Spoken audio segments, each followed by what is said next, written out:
ಇವತ್ತು ಸಂವಿಧಾನ ಅಂಗೀಕಾರ ಆಗಿ 50 ವರ್ಷಗಳಾಯಿತು.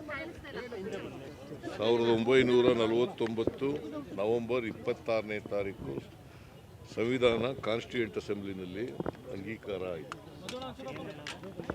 ಆ ಅಂಗೀಕಾರ ದಿನವನ್ನು ನಾವು ಸಂವಿಧಾನ ದಿನ ಅಂತೇಳಿ ಆಚರಣೆ ಮಾಡ್ತಾ ಇದ್ದೀವಿ. ಗೊತ್ತಾಯ್ತಾ? ಯಾವುದೇ ಸೆಂಟ್ರಲ್ ಗೌರ್ಮೆಂಟ್ ಇರ್ಬೋದು ಅಥವಾ ರಾಜ್ಯ ಸರ್ಕಾರಗಳಿರ್ಬೋದು ಮತ್ತು ಸ್ಥಳೀಯ ಸಂಸ್ಥೆಗಳಿರ್ಬೋದು, ಅವೆಲ್ಲವೂ ಕೂಡ ಸಂವಿಧಾನದ ರೀತಿ ನಡೀಬೇಕು. ಸಂವಿಧಾನದ ಆಶಯಗಳೇನಿದ್ದಾವೆ ಆಶಯಗಳನ್ನು ಎತ್ತಿಡಿತಕ್ಕಂಥ ಕೆಲಸವನ್ನು ಮಾಡಬೇಕು. ಗೊತ್ತಾಯ್ತಾ? ಅದಕ್ಕೆ ನಾವು ಎಲ್ಲ ಶಾಲಾ ಮತ್ತು ಕಾಲೇಜುಗಳಲ್ಲಿ ಸಂವಿಧಾನದ ಪೀಠಿಕೆಯನ್ನು, ಪ್ರಿಯಾಂಬಲನ್ನು ಎಲ್ಲ ಕಡೆ ಓದಿಸ್ತಕ್ಕಂಥದ್ದನ್ನು ಕಡ್ಡಾಯವಾಗಿ ಮಾಡಿದ್ದೇವೆ. ಅದರ ಅರ್ಥ ಪ್ರತಿಯೊಬ್ಬ ಮಕ್ಕಳಿಗೂ ಕೂಡ, ಪ್ರತಿಯೊಬ್ಬ ಮಗುವೂ ಕೂಡ ಸಂವಿಧಾನದ ಪೀಠಿಕೆ ಅರ್ಥ ಆಗಬೇಕು, ಸಂವಿಧಾನದ ಆಶಯಗಳು ಅರ್ಥ ಆಗಬೇಕು, ಸಂವಿಧಾನದ ಧ್ಯೇಯೋದ್ದೇಶಗಳು ಅರ್ಥ ಆಗಬೇಕು ಅಂತೇಳಿ, ಮತ್ತು ಸಂವಿಧಾನದ ರೀತಿ ಪ್ರತಿಯೊಬ್ಬರು ಕೂಡ ನಡ್ಕೋಬೇಕು.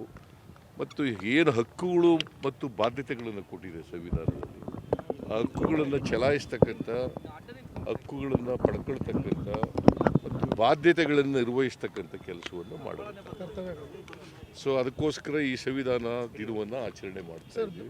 ಇದು ಒಂದು ಪವಿತ್ರವಾದಂಥ ದಿನ. What is your message to those somebody says that constitution need to be rewrite, change? BJP Those who are against the constitution, they are telling like that.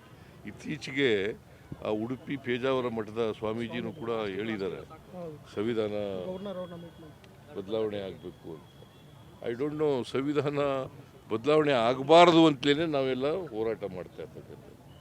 ಸಂವಿಧಾನ ಈಗ ಎಷ್ಟು ತಿದ್ದುಪಡಿಗಳಿಗೆ 106 ತಿದ್ದುಪಡಿಗಳಾಗಿದ್ದಾವೆ. 75ನೇ ವರ್ಷ. ಬಹುಶಃ ಇಡೀ ಜಗತ್ತಿನಲ್ಲಿ ಲಾಂಗ್ ಸ್ಟ್ಯಾಂಡಿಂಗ್ ಕಾನ್ಸ್ಟಿಟ್ಯೂಷನ್ ಇರ್ತಕ್ಕಂಥದ್ದು ಭಾರತ.